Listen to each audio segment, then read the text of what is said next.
Hello दोस्तों, नमस्कार। आज हम हिंदी साहित्य के अंतर्गत प्रपद्यवाद को पढ़ेंगे। प्रपद्यवाद है क्या? प्रयोगवाद के आरंभ के कुछ पूर्व या समानांतर प्रपद्यवाद आरंभ होता है, जिसे नकेनवाद भी कहते हैं। इस नकेनवाद के संस्थापकों में बिहार के 3 कवियों नलिन विलोचन शर्मा, केसरी कुमार, नरेश कुमार का नाम महत्वपूर्ण है। इन कवियों के नाम के प्रथम अक्षरों को लेकर ही इसे नकेनवाद कहा गया। नलिन विलोचन शर्मा, केसरी कुमार, नरेश कुमार।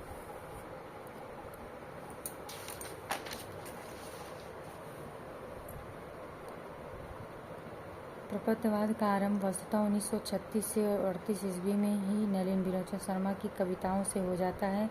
1958 में इन कवियों की कविताओं का संकलन नकेन के प्रपद्यवाद नाम से प्रकाशित हुआ। आचार्य नंद दुलारी वाजपेयी ने इस प्रपद्यवाद के संबंध में लिखा है, नकेनवाद, जिसे उसके हिमायतियों ने प्रपद्यवाद भी कहा, वास्तव में प्रगतिशीलता का अतिवाद था। प्रयोगवाद के प्रयोक्ताओं ने जो कुछ नया कहा था, उससे संतुष्ट न होकर उसे तार्किक सीमा तक पहुंचाने का काम नकेन 1, नकेन 2 काव्य संग्रह की भूमिकाओं में दिखाई पड़ा। वस्तुतः नकेन के प्रपद्य में ही प्रपद्य के 10 सूत्रों की घोषणा की गई। इससे पूर्व नरेश कुमार के संपादन में प्रकाशित पत्रिका प्रकाशन 1952 में अनेक नकेनवादियों ने प्रपद्यवाद को प्रयोग 10 सूत्री घोषित किया। इससे पता चलता है कि यह प्रपद्यवाद प्रयोग को साध्य मानता है, जबकि प्रयोगवादी प्रयोग को साधन स्वीकार करते हैं।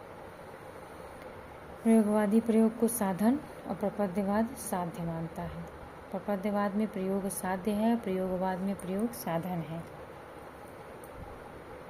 और अब अगली टॉपिक नई कविता। नई कविता क्या है? प्रयोगवाद एवं प्रपद्यवाद के पश्चात हिंदी साहित्यिक काव्यधारा में नई कविता एक महत्वपूर्ण काव्यधारा के रूप में आई। इस नई कविता के स्वरों की गूंज 1950 ईस्वी में सुनाई पड़ने लगती है। जहाँ तक नई कविता के नामकरण का प्रश्न है, तो नई कविता का नाम शायद 1953 ईस्वी में नए पत्ते में प्रकाशित रेडियो वार्ता से पहले पहल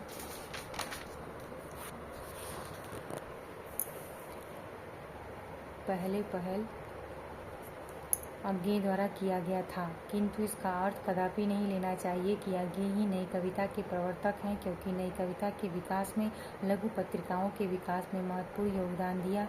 1950-52 ईस्वी तक दिल्ली से प्रकाशित मासिक पत्रिका प्रतीक तथा रामस्वरूप चतुर्वेदी द्वारा संपादित पहले स्वतंत्र रूप में, बाद में लक्ष्मीकांत के सहयोग से संपादित नए पत्ते में 1953 नई कविता के विस्तार में प्रारंभिक भूमिका निभाई। इसके बाद जगदीश गुप्त और रामस्वरूप चतुर्वेदी द्वारा और बाद विजयदेव नायर शाही के सहयोग से संपादित नई कविता 1954 ईस्वी ने महत्वपूर्ण योगदान दिया। इस पत्रिका ने नए कवियों की रचनाएं प्रस्तुत की। नई कविताओं के प्रकाशक साहित्य सहयोग के तत्वावधान में धर्मवीर भारती एवं लक्ष्मीकांत वर्मा ने निकट का संपादन करके नई कविता को ऐतिहासिक परिप्रेक्ष्य में प्रस्तुत किया। अन्य 2 पत्रिकाओं का भी लखनऊ से प्रकाशित युग चेतना, हैदराबाद से कल्पना और कल्पना से प्रकाशित होने वाली ज्ञानोदय पत्रिका का इस नई पत्रिका के विकास में महत्वपूर्ण योगदान है। नई कविता में जीवन को समग्रता से देखा गया। यह नई कविता किसी वाद या सिद्धांत के संकुचित घेरे से बंधी हुई थी नहीं, जैसा कि प्रयोगवादी एवं प्रगतिवादी कविताएं। इस नई कविता के 2 प्रमुख तत्व हैं: अनुभूति की सच्चाई, बुद्धिमूलक यथार्थवादी दृष्टि।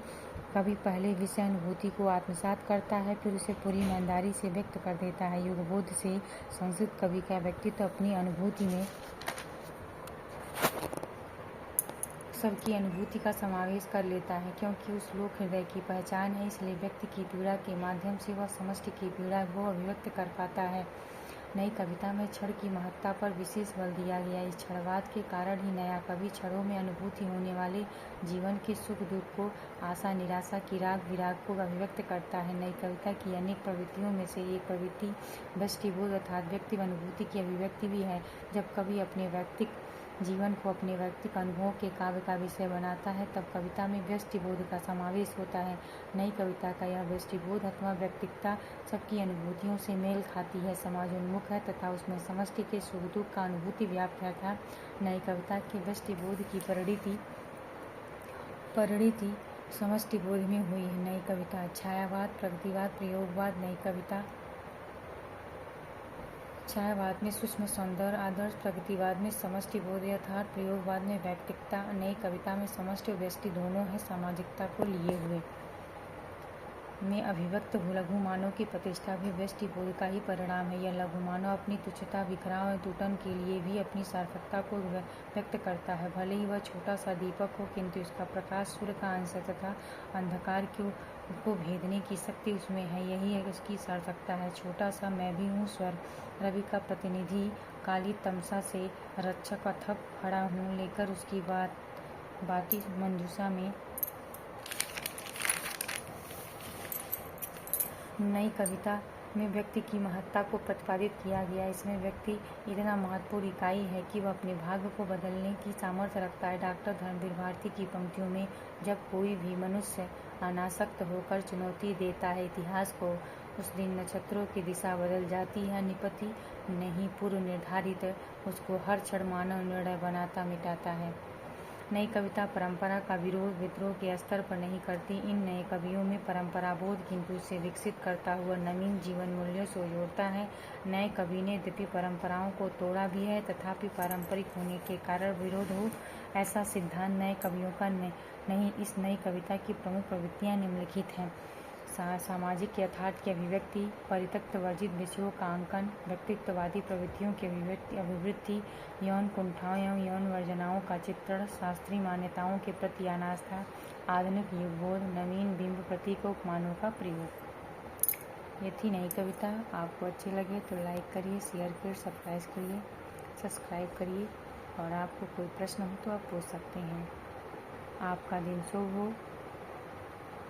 धन्यवाद।